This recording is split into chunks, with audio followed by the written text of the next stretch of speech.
एक ऐसे स्कूल का नाम ट्रेंड कर रहा है जो आपने नाम तो बहुत सुना होगा लेकिन देखा बहुत कम है। एक ऐसा स्कूल जो जहाँ पर टॉपर नहीं बल्कि राजस्थान टॉपर्स निकलते हैं। तो यहाँ की जो पावर है, यहाँ की जो स्ट्रेंथ है, यानी कि जो यहाँ की स्टडी है, उसका क्या मतलब वो हमें दिखाइए कि वो स्टडी कैसी होती है। क्योंकि बातें तो बहुत सारे लोग करते हैं लेकिन स्टडी के बारे में जानना बहुत ज़्यादा जरूरी है। आप सारे टॉपर बनना चाहते हो? सारे Rajasthan topper. Hello hi what's up night से मैं हूँ आरजे सुनील आपके साथ और आप देख रहे हैं रेडियो राजस्थान का डिजिटल प्लेटफॉर्म। भैया शिक्षा के क्षेत्र में सीकर के साथ साथ एक और नाम इस साल बहुत ट्रेंड कर रहा है। एक ऐसे स्कूल का नाम ट्रेंड कर रहा है जो आपने नाम तो बहुत सुना होगा लेकिन देखा बहुत कम है। एक ऐसा स्कूल जो जहाँ पर टॉपर नहीं बल्कि राजस्थान टॉपर्स निकलते हैं। जी हाँ, ब्राइट स्कूल इसका नाम है और आज हम आपको ब्राइट स्कूल का कैंपस विजिट करवाने वाले हैं कि ब्राइट स्कूल में ऐसा क्या खास है जो इसको और ज़्यादा ब्राइट बना रहा है।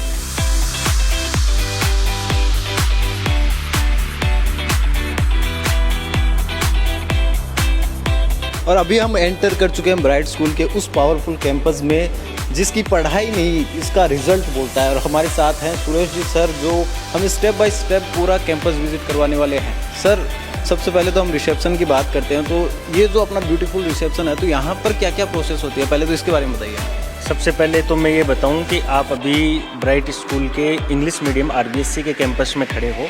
ये रिसेप्शन का है, जैसे कि लिखा हुआ भी है मैं आई हेल्प यू। बच्चे की कोई भी समस्या हो, बच्चों के पेरेंट्स बच्चे से रिलेटेड कुछ भी जानकारी चाहते हो वो सारी यहाँ मिलती है। यहाँ अलग अलग काम सबको दिया हुआ है। जैसे कभी आप देख पा रहे हो कि एक दो बच्चियाँ कुछ अपनी क्लासरूम से संबंधित जो भी प्रॉब्लम्स है वो लेके बच्चों के पास सर के पास आए हैं कि सॉल्यूशन करना है, तो वो उनका सॉल्यूशन चल रहा है। उधर छोटा काउंटर बना है जो छोटे बच्चों के लिए है। ये बड़ा काउंटर, हाँ छोटा काउंटर छोटे बच्चों के लिए, क्योंकि छोटे बच्चे यहाँ तक ही हो पाते हैं तो वो छोटा काउंटर बना रखा है।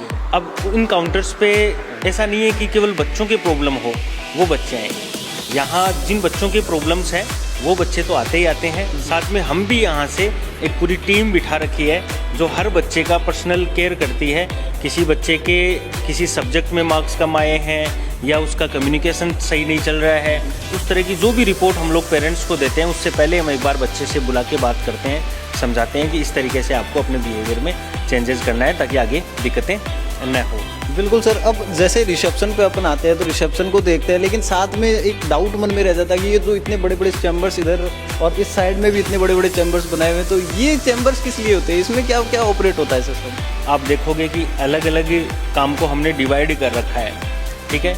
कुछ चीज़ें ऐसी होती है जो यहाँ पे हैंडल नहीं हो पा रही है, ठीक है, तो उसको फिर बाद में ये जो इंचार्ज है यहाँ के वो इनके क्लास इंचार्ज या फिर यूँ कहूँ कि कोऑर्डिनेटर जो हैं उनके पास भेजते हैं। तो हमने इधर जो केबिन्स वगैरह बना रखे हैं वो सबसे पहले तो यही केबिन है, बर्सर रूम है ये। आपने बर्सर रूम भी शायद आपने ये नाम पहली बार ही किसी स्कूल में यूज करते हुए देखा होगा। बर्सर रूम फीस काउंटर है ये, यहाँ फीस जमा होती है। और इसके आगे के काउंटर्स पे हम अगर चलें तो ये जो है ये जो भी स्कूल की जो बच्चों से संबंधित जो मार्कशीट हैं, डिटेल्स हैं, ऑपरेटर्स हैं, उनसे संबंधित सारा काम बच्चों के पेपर बनने हैं वो बनने एकदम कोने में ताकि गोपनीयता बनी रहे। अच्छा, ठीक, गोपनीयता बनी रहे एकदम बना रखा है। आप इसको देखोगे तो एकेडमिक कोऑर्डिनेटर यहाँ है, विजयपाल जी सर यहाँ बैठते हैं। इंग्लिश मीडियम के जो मेन कोऑर्डिनेटर प्रिंसिपल के बाद की जो पोस्ट है वो यहाँ की है। पेरेंट्स वहाँ जो भी प्रॉब्लम कोई सोल्व नहीं हो पाती है या कोई पेरेंट्स हैं वहाँ के लोग जो इंचार्ज हैं वो किसी चीज़ को यहाँ रेफ़र कर सकते हैं कि मतलब पेरेंट्स को अगर कोई भी डाउट है जो वहाँ पर उनका क्लियर नहीं हो पा रहा तो वो यहाँ आ सकता है। और उसके बाद में भी इसके बाद में भी कुछ चीज़ें ऐसी होती है जो इनके हाथ में नहीं है, क्योंकि सबकी अलग अलग लिमिटेशंस हमने डिसाइड कर रखी है कि यहाँ तक का काम आप ये कर सकते हो। वो सारी लिमिटेशंस जो चीज़ें हैं जो प्रॉब्लम्स हैं वो यहाँ पहुँचती है। और उसके बाद में फाइनली उधर की जो ऑफिस है आप आओ दिखाते हैं। ये भी ये प्रिंसिपल ऑफिस है और ब्राइट एकेडमी की आरबीएससी के प्रिंसिपल मैडम है जो जनरली सीट पे नहीं मिलते हैं, जनरली राउंड पे क्लासरूम में बच्चों के साथ मिलते हैं। आज शायद इन्होंने आपको देख लिया तो अपनी फ़ोटो वोटो करवाने के लिए आ गए हैं शायद। और ये हमने एक लगा रखा है classroom digital classroom announcement system digital. यहाँ से क्लासरूम, हाँ, यहाँ से पर्टिकुलर हर क्लास में कैमरे लगे हुए हैं जो आप स्क्रीन पे देख सकते हो कैमरे लगे हुए हैं। लगभग इस बिल्डिंग में लगभग इस पूरे कैंपस में 80 कैमरे लगे हुए हैं। 80 कैमरे, यानी कि सिक्योरिटी के हिसाब से देखे भी तो बहुत। इस स्कूल का एक भी कोना, 1 इंच भी आप बोल सकते हो, 1 इंच भी ऐसा नहीं है जो कैमरे की नज़र में नहीं है। और कैमरे की नज़र में है तो वो मैडम की नज़र में है यहाँ, क्योंकि बिल्कुल सामने लगा रखा है। यहाँ जैसे ही फ्री हुए यहाँ सारी क्लासरूम की एक्टिविटीज़ ये देखते रहते हैं। और किसी क्लासरूम में छोटी मोटी कोई भी इश्यूज नज़र आता है तो यहाँ से बस वो क्लासरूम का नंबर ही डालना पड़ता है कि रूम नंबर 23 जो 11th कॉमर्स में खुलेगा, और वहाँ खुला तो वहाँ जो भी अनाउंसमेंट करना है उसी रूम में दिखेगा, उसी रूम में सुनेगा। तो इस तरह का एकदम डिजिटली हमने इसको बना रखा है। डिजिटली भी बहुत आगे बढ़ रहा है ब्राइट स्कूल। बिल्कुल बढ़ रहा है। बहुत सी चीज़ें ऐसी है जो हमारे पास ही यूनिक है। आप हमारा स्कूल का एप्लीकेशन देखोगे, मोबाइल एप्लीकेशन देखोगे, वो भी हमने हमारी या पेरेंट्स की जो डिमांड्स है उसके अनुसार ही बना रखा है। आप देखोगे कि मैक्सिमम स्कूल्स अभी भी पुराने उसी डायरी सिस्टम पे चल रहे हैं। टीचर्स बच्चों को डायरी में होमवर्क नोट करके देते हैं, पेरेंट्स उसको देखते हैं और फिर उससे वर्क करवाते हैं। हमने डायरी को भी, सिक्कर की पहली स्कूल है जो डायरी को भी डिजिटल कर रखा है हमने। जो डायरी भी, हाँ, व्हाट्सएप पे नहीं भेजते हैं। जो भी चीज़ें हैं वो हम यहाँ करवाएंगे। इनफैक्ट कुछ बच्चे अगर कोई थोड़े बहुत कमज़ोर भी रह जाते हैं, अलग अलग सबका माइंड लेवल अलग होता है। किसी सब्जेक्ट में मान लो फिजिक्स में बच्चा अच्छा है लेकिन केमिस्ट्री में थोड़ा कम है, कम समझ में, तो उसके लिए अलग से एक्स्ट्रा क्लास भी हम फ्री ऑफ कॉस्ट उपलब्ध करवाते हैं कि छुट्टी के बाद में रुक के 2 घंटे 4 घंटे रुक के आराम से बच्चा कोई चैप्टर क्लियर नहीं है तो वो पढ़ सकता है, पूछ सकता है। बिल्कुल सर। अब यहाँ के रिसेप्शन के बारे में हमने बात करी, यहाँ के चैम्बर्स के बारे में भी आपने बताया, लेकिन अब मेरे अंदर एक चीज़ है जो मैं जानना चाहूँगा कि सर यहाँ की जो पावर है, यहाँ की जो स्ट्रेंथ है, यानी कि जो यहाँ की स्टडी है उसका क्या मतलब, वो हमें दिखाइए कि वो स्टडी कैसी होती है। क्योंकि बातें तो बहुत सारे लोग करते हैं लेकिन स्टडी के बारे में जानना बहुत ज़्यादा ज़रूरी है। क्लासरूम में ले जाने से पहले मैं आपको एक ऑफिस और रह गया, डायरेक्टर्स चैम्बर रह गया, मेन चैम्बर तो बाकी रह गया। चैम्बर रह गया, क्योंकि जो भी ये जो चीज़ें चल रही है, कम से कम आपने देखा 10 स्टाफ जो है वो रेगुलर यहाँ केवल बच्चों की टीचिंग के लिए नहीं है, बच्चों की प्रॉब्लम सॉल्विंग के लिए है। तो उनके लिए इतना स्टाफ रखना, वो सारा फंड वगैरह इधर से ही आता है। तो ये डायरेक्टर्स चैम्बर है, डायरेक्टर सर हैं। इधर पास वाली सीट मेरी है। आप यहाँ पे बैठते हो? पास वाली सीट मेरी है। जनरली इतना टाइम नहीं मिलता है कि सीट पे बैठे, लेकिन फिर भी जैसे मान लो आप जो मुझसे मिलना चाह रहे हैं पेरेंट्स या फिर तो ऐसी स्थिति में इसको हम काम में लेते हैं। अब एक क्लासरूम में जाने से पहले एक छोटी सी चीज़ हो जो कोचिंग्स वगैरह में चलती है चीज़ें, डाउट काउंटर्स, वो हमने स्कूली लेवल पे लगा रखे हैं। अपन चलते हैं बनाने को तो फैकल्टी रूम है, लेकिन यहाँ हम लोग फैकल्टी रूम में स्टाफ बैठता कम ही है।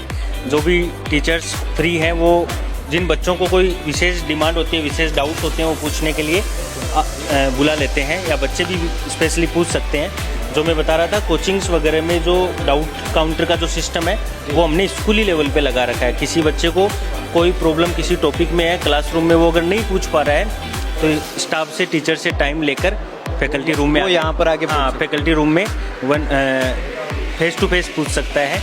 सर ने बताया कि फैकल्टी रूम है, स्टाफ रूम है, डाउट क्लासेस क्लियर होते हैं। साथ में आपको दिख रहा होगा इस बच्चों के टी शर्ट हैं, स्टॉक है, तो उसका एक बड़ी खुशखबरी है ब्राइट स्कूल के लिए।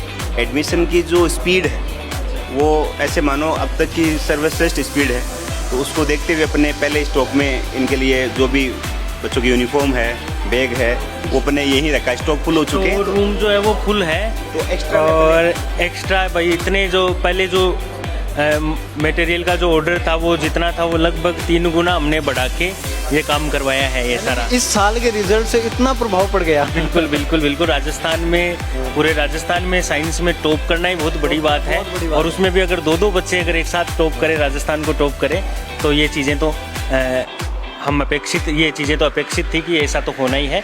और आप ये देखोगे कि हर फ्लोर में हमने टॉयलेट्स की व्यवस्था इधर कर रखी है। अच्छा, बच्चों को, हाँ, हर फ्लोर पे है ये व्यवस्था इधर। ये इस तरह के क्लासरूम्स हैं, बच्चे बैठे हैं, टीचर्स लगे हुए हैं। अपन ज़्यादा डिस्टर्ब इनको नहीं करेंगे, क्लास चल रही है, क्लास चल रही है बच्चों की। छोटे बच्चों की विंग है ये, छोटे बच्चों का फ्लोर है ये। तो आप देखोगे कि कॉरिडोर में भी हमने 2 टीचर मदर टीचर के रूप में, जैसे एक तो वो मैडम है और एक इधर मैडम है। छोटे बच्चे, बिल्कुल जो छोटे बच्चे हैं, 3.5-4 साल के बच्चे हैं। हर तरीके से उन बच्चों का ध्यान रखा जाता है। यहाँ कुछ इन्होंने छोटे बच्चों के लिए खेलने के लिए भी कुछ लगा रखे हैं कि आता जाता भी खेल ले, राजी रहना चाहिए बच्चा। बच्चा खुश रहेगा तभी वो बच्चा पढ़ेगा और तभी उसका दिमाग ज़्यादा चलेगा। इसी कॉन्सेप्ट पे हम लोग चल रहे हैं। आपने देखा होगा, नोट भी किया होगा, कि रिकॉर्ड भी किया होगा, अंडर 25 स्टूडेंट की हम छोटे बच्चों की क्लास में रखते हैं। अब बड़ी क्लास में आए हैं। रूबी 9th रूबी का सेक्शन है, सेक्शंस के नाम है। क्या नाम आपका? नेहा। नेहा क्या पढ़ रहे हो अभी आप? इंग्लिश पढ़ रहे हो। तो क्या अच्छा लग रहा है, पढ़ाई करने में मज़ा आ रहा है एकदम? बहुत अच्छा, बहुत मज़ा आ रहा है। हाँ। टीचर्स का सहयोग कैसा रह रहा है, कितना अच्छा पढ़ा बहुत ज़्यादा फ्रेंडली है, अच्छे से हर स्टूडेंट को सब कुछ समझाते हैं, डाउट्स क्लियर करते हैं और यहाँ का इन्वायरमेंट भी बहुत फ्रेंडली है। चलिए एक और स्टूडेंट से हम बात करते हैं, इधर इनसे बात कर लेते हैं, है ना। क्या नाम आपका? जीवंतिका। जीवंतिका आप क्या पढ़ रहे हो? इंग्लिश पढ़ रहे हो। कैसा लग रहा है आपको इंग्लिश पढ़ने में? सर बहुत बढ़िया। सबसे टफ आपका सब्जेक्ट कौन सा लगता है, जो जिसमें आपको प्रॉब्लम होती है? सर ऐसा तो कोई सब्जेक्ट नहीं है जो टफ है, सभी इजी सब्जेक्ट और टीचर्स भी बहुत अच्छे से क्लियर करते हैं हमारे डाउट। तो ऐसा कोई सब्जेक्ट नहीं है जो हमें टफ लगे। मतलब कि अगर नंबर कम बनते हैं तो टीचर्स थोड़ी ऐसे पिटाई करते हैं? नहीं, टीचर्स कभी पिटाई नहीं करते, बल्कि टीचर्स हमें अच्छे से समझाते हैं कि आपकी ये गलती है, आपको इसे सुधारना चाहिए। हाँ बिल्कुल। पिटाई वाला सिस्टम नहीं बचा, अब समझाने वाला, मोटिवेशन वाला सिस्टम बचा है। उसी को फॉलो करते हैं टीचर्स, और बच्चे भी बहुत अच्छे हैं जो हमें स्ट्रिक्टली जो हम बता रहे हैं, टीचर्स जो बता रहे हैं उसको फॉलो अप करते हैं। सर कहते हैं ना कि पिटाई करने से बच्चे सुधरते नहीं है, लेकिन बिगड़ जरूर जाते हैं। हाँ, वो अपन मारवाड़ी में बोलते हैं ना, बच्चे ढीठ हो जाते हैं मार खा के। तो ढीठ करने वाला सिस्टम यहाँ नहीं है। बच्चों को समझाया जाता है, मेजर्स कोई इश्यूज होते हैं तो फिर बाद में पेरेंट्स से अवगत करवा दिया जाता है, ऐसा कुछ होता है। अच्छा, एक चीज़ मैं आप ये जहाँ यहाँ पर जितने भी स्टूडेंट हैं, सभी स्टूडेंट से पूछना चाहूँगा, क्योंकि इस साल का रिजल्ट जो मैंने देखा है उसके बाद मेरे अंदर ये जिज्ञासा है कि मैं ये चीज़ ज़रूर पूछूं। आप सारे टॉपर बनना चाहते हो? सारे राजस्थान टॉपर, इतनी एनर्जी। अरे वाह वाह। ऐसा आया है कि स्कूल का रिजल्ट कुछ इस तरीके से आया है कि बच्चों के सामने एक टारगेट बड़ा सेट हो गया है। बच्चों के सामने एक टारगेट बड़ा सेट हो गया है कि हमें टॉपर नहीं बनना है, हमें तो राजस्थान टॉपर से पहले कुछ नहीं चाहिए, वो बात है। ब्राइट स्कूल ने इतना अच्छा रिजल्ट दिया है तो सबके अंदर ये जिज्ञासा रह गई कि भाई अब तो राजस्थान टॉप। हाँ, बिल्कुल। उसी को 2020 में भी जो रिजल्ट आया था उसमें भी राजस्थान टॉप रही थी स्कूल, 99.50 हंसराज फगौड़ ने। तो उसने एक टारगेट सेट कर दिया था कि 99.50 से कम नहीं लाना। तो बच्चों ने खूब प्रयास किया। इस साल ऐसा हुआ कि 10th में भी 99.50 दोबारा आए और 12th में 99.80 के साथ राजस्थान टॉप दोबारा हो गया। तो अब एक टारगेट और बड़ा सेट हो गया है बच्चों के सामने, जो उनके जूनियर्स हैं उनके सामने। 2020 में राजस्थान टॉपर, 2026 में राजस्थान टॉपर, बीच में जो सेशन थे उनमें भी ऐसी बात नहीं टॉपर नहीं थे, सेकंड टॉपर, थर्ड टॉपर। मतलब एक ब्राइट का जो पूरा एनवायरनमेंट है, इसमें एक ऐसी खुशबू फैल चुकी है स्टूडेंट्स के माइंड में कि यहाँ को बच्चा इंटर कर गया तो यहाँ की डिसिप्लिन को देखते हुए, यहाँ की पढ़ाई को देखते हुए उसके माइंड में सेट है कि मेरे को अचीव करना है हाईएस्ट टारगेट तक। तो ये यहाँ के एक पूरे माहौल में ऐसी खुशबू फैली हुई है। पिछले 4 साल में 12th साइंस की बात मैं करूँ तो 4 साल में 4 रिजल्ट आए हैं साइंस के, उनमें से 3 रिजल्ट में हम सिक्कर टॉपर हैं। सिक्कर में 2024 में विशाखा शर्मा राजस्थान में सेकंड रैंक थी, 99% थे उस बच्चे के। पूजा बाजिया 98.80 थर्ड रैंक पे थी 2024 में। दोनों बच्चियां सिक्कर में सबसे ज़्यादा अंक उनके थे। उसके बाद में 2023 की बच्चियां थी। लास्ट ईयर 2025 में क्या नाम था उन गुड़िया का, खुशी चंदेलिया और परमिला जांगिड़ 99.20% के साथ राजस्थान में थर्ड रैंक और सिक्कर में टॉपर। सिक्कर में सबसे ज़्यादा अंक उनके थे। और इस बार ऋषिता तुनवाल और निकिता जांगिड़ 99.80 के साथ। तो साइंस में पिछले 4 साल में 3 बार तो सिक्कर में हम ही टॉपर रहे हैं। बिल्कुल। तो ये बच्चे क्या है, पुराना टारगेट एक सेट हो जाता है तो उसके बाद में यही बच्चे मोटिवेट होकर उसको तोड़ने का काम करते हैं। अभी जैसे मैंने बच्चों से पूछा कि क्या उनको टॉपर बनना है, तो वो बोल रहे हैं कि नहीं, राजस्थान टॉपर बनना है। तो अब जो जैसे मतलब अभी इस साल जो रिजल्ट आया था उसमें ब्राइट स्कूल ने 2 राजस्थान टॉपर दिए थे, तो ये कितनी बड़ी उपलब्धि मानते हैं आप? ऐसा इतिहास में पहली बार हुआ है राजस्थान बोर्ड के इतिहास में, क्योंकि स्कूल एक है, टॉपर 2 है। देखो पहली रैंक पे 2 बच्चे 3 बच्चे आना तो आते हैं, हर साल आते हैं, लेकिन एक ही स्कूल से 2 बच्चे फर्स्ट रैंक लाना, ऐसा राजस्थान बोर्ड के इतिहास में किसी भी बोर्ड में पहली बार हुआ है। ऐसा पहली बार हुआ है। और तो ये जाहिर सी बात है, खुशी की कोई चरम सीमा नहीं है हमारी, और गर्व से एकदम मेरा और मेरे स्टाफ का, बच्चों का सीना चौड़ा है। मोदी जी की तरह 56 इंच का हो चुका है लगभग। बिल्कुल वो बात है। अब अपन जो स्कूल बिल्डिंग है उससे थोड़ा बाहर की तरफ आते हैं। चलो इधर आ गई तो बसें दिख रही है अपने को। तो बसों का नेटवर्क भी मैं बता दूं, 50 गाड़ियाँ लगभग लगी है, 49-50 गाड़ियाँ लगी है, जो शहर के स्कूल का जो सेंटर है, इसको हम सेंटर माने तो 30 किलोमीटर की परिधि अपन ले लें, सरकमफ्रेंस ले लें, तो उसको पूरा कवर कर रही है ये, ठीक है। और एक चीज़ इसमें ये कि जैसे बसें आप बता रहे हो, ठीक है, 50 बसें आप बता रहे हो, तो ये 50 बसों में नई बस कितनी है? क्योंकि अभी जो मैं स्टॉक देखा है तो स्टॉक इतना बड़ा है तो बसें भी ऑलरेडी बड़ी होगी। लास्ट ईयर 40 बसें थी, और इस बार हम लोग 9 बसें लेके आ चुके हैं, नई बसें लेके आ चुके हैं। हर दूसरे दिन से हमें 1 बस या 2 बस हमें लानी पड़ रही है, क्योंकि कोई रूट जैसे ही फुल हो गया तो तुरंत वहाँ को उसको डिवाइड करके एक नया रूट हमें डालना पड़ रहा है। ये इस साल की बता रहा हूँ, 9 बसें टाटा की जो नई न्यू ब्रांड बसें हैं वो इस साल ली है हमने। बसों की पार्किंग यहाँ कुछ जो बसें हैं वो लगी हुई है जो रोड पे है, बाकी और बाहर जो आप देखोगे। अच्छा, मतलब जगह कम पड़ जा रही है यहाँ पे लगाने की? बिल्कुल जगह कम पड़ी जा रही है। बाहर आप देखोगे तो बसों का पूरा मेला नज़र आएगा आपको।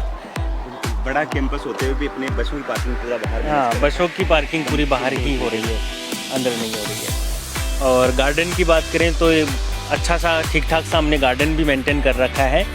आप देखो इतनी धूप में भी हमारी जो धूप है वो हरी भरी नज़र आ रही है आपको, ठीक है। तो इसके जो संभालने वाले हैं वो भी अच्छा है, और पूरे गार्डन का यूज़ किया जा रहा है। ऐसा नहीं है कि जो स्कूल्स वाले एक गार्डन को केवल सुंदरता के लिए रखते हैं और उसमें बच्चों का जाना अलाउ नहीं है। आप देखो कितने सारे बच्चे, छोटे छोटे बच्चे एक्टिविटी कर रहे हैं। आप एक बार कैमरे को सर आप इधर घुमाएं, आप बच्चों को दिखाएं।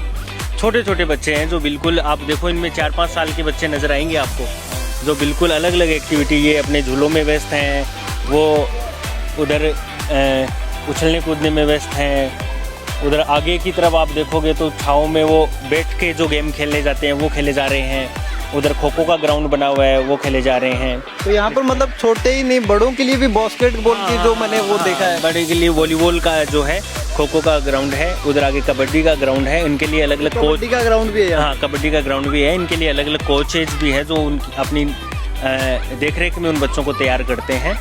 ये सारा है। और आप देखो एक बार, मेरे चेहरे को आप कम दिखाओ, इन बच्चों की चेहरे को मासूम से चेहरे हैं सर। इतनी खुशी है इन बच्चों के चेहरे पे। मतलब 4 साल का बच्चा जो अपने मम्मी पापा के बगैर रह नहीं सकते, लेकिन यहाँ आने के बाद उनको याद ही नहीं करते हैं। यहाँ आकर एकदम बेफिक्र हो जाते हैं। बेफिक्र हो जाते हैं। शाम को ही कुछ बच्चे तो ऐसे हैं जो शाम को ऐसे लग जाते हैं कि कल सुबह जाना है, फिर हमारा एक्टिविटी का टास्क आएगा और उसमें अपन खेलेंगे। मतलब बच्चे जो है वो स्कूल आने के लिए इतने एक्साइटेड रहते हैं। बिल्कुल, छोटे बच्चों में जनरली समस्या होती है, स्कूल नहीं आते हैं, डरते हैं, मन नहीं लगता है। यहाँ ऐसी कोई सीन नहीं है। ये आउटडोर एक्टिविटी दिखाई है। इसके अलावा भी क्लासरूम में जो एक्टिविटी होती है, जिनके हिसाब से बच्चों को लर्न विथ फन वाली सी बात है, सिखाने के साथ एक्टिविटी भी वहाँ चलती रहती है। गार्डन एक्टिविटी ये सारी दिखाने के बाद एक छोटी सी खुशखबरी और भी देना चाहूँगा मैं। आप इस कैंपस के उधर एक बिल्डिंग देखोगे, 6 फ्लोर की बिल्डिंग जो इस साल बनी है, सर एक बार उसको दिखाएं आप। इस बिल्डिंग के उधर बनी है, ये हमारा नया CBSE का विंग तैयार हो रहा है। हाँ, महीने भर का इसमें थोड़ा सा एडम ब्लॉक का वगैरह वर्क बाकी है, जो अभी छुट्टियाँ आएगी मई में उसमें हम सारा करवा लेंगे। बाकी इनमें क्लासेज चालू हो चुकी है। और सबसे बड़ी बात तो ये है कि 6 फ्लोर हमने इस साल एक साथ बनाए हैं, और एक साथ ऐसा कोई रूम नहीं है जिसमें बच्चे नहीं बैठे हैं। अच्छा। सारे के सारे फुल ऑन हो चुके हैं, और जो क्लासेज हैं वो प्रॉपर तरीके से वहाँ चल रही है। CBSE की विंग, ये RBSE की विंग है, RBSE इंग्लिश मीडियम है। ये वो जो बिल्डिंग बनी है वो पूरी 6 फ्लोर की, वो CBSE कैंपस के लिए बनी है। मतलब ब्राइट स्कूल अब धीरे धीरे और भी ज़्यादा ब्राइट होता जा रहा है। बिल्कुल बिल्कुल। तो ये था ब्राइट स्कूल के पावरफुल कैंपस का पूरा कैंपस टूर, और आगे भी हम आपको ऐसी चीज़ें और भी दिखाते रहेंगे ब्राइट स्कूल के बारे में। देखते रहिए रेडियो राजस्थान का डिजिटल प्लेटफॉर्म। नमस्कार, Ram Ram, thank you sir.